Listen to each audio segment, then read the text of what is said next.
Thank you for again giving me this opportunity to share with you a bit about what is happening, and for your continued support and prayers. We do want to again just ask you to continue to pray for our family. We're just going through a lot of different health challenges at the moment that seems to at times be rather all-consuming. So your prayers for that are appreciated, and we're very grateful for it. The work that we've been doing right with Youth of the Mission has been exciting. We continue to be able to report good news about what God is doing around the world. I mean, often in the news nowadays, you hear so much about the calamity and the problems and challenges that are out there.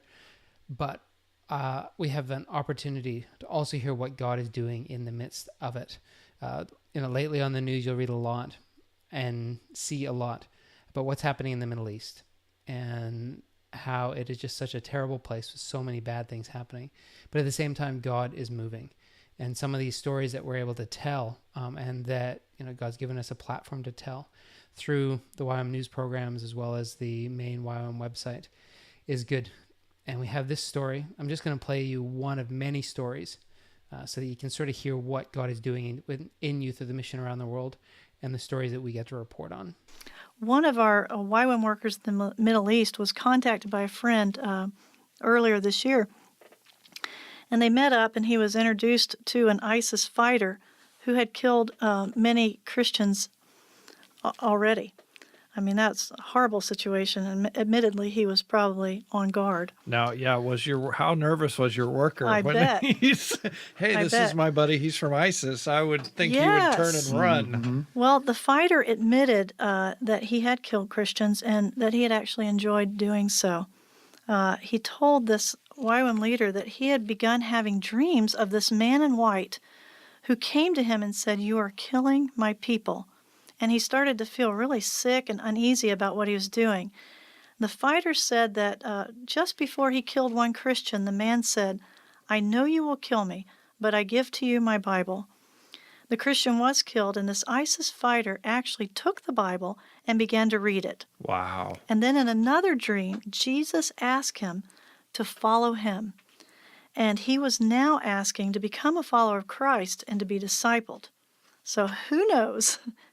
Perhaps this man will be like Saul in the Bible that persecuted Christians, and he turned from that persecution in the early church to become the Apostle Paul, who led it.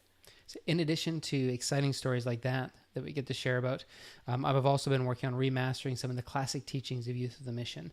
The latest series that I've been working on is from Corrie ten Boom, who's a very fascinating woman who actually survived being locked up in a Nazi concentration camp in World War II for helping to shelter Jews in the Netherlands. And the stories that she shares and the teachings that she has that God's placed on her heart are stories that need to get out there to encourage Christians in their faith and to build us up. And that's just, again, some of the stuff that we've been able to work on and share with. Again, thank you so much for your continued support. What we do in Youth of the Mission can't be done without partners who partner with us and support us in missions. We are full-time volunteers dependent on individuals and on churches and organizations to support us financially to do what we do. So again, thank you so much for your continued support, for the partnership that we have with you. And we just want to continue to ask for your prayers and that you would continue to work with us and partner with us.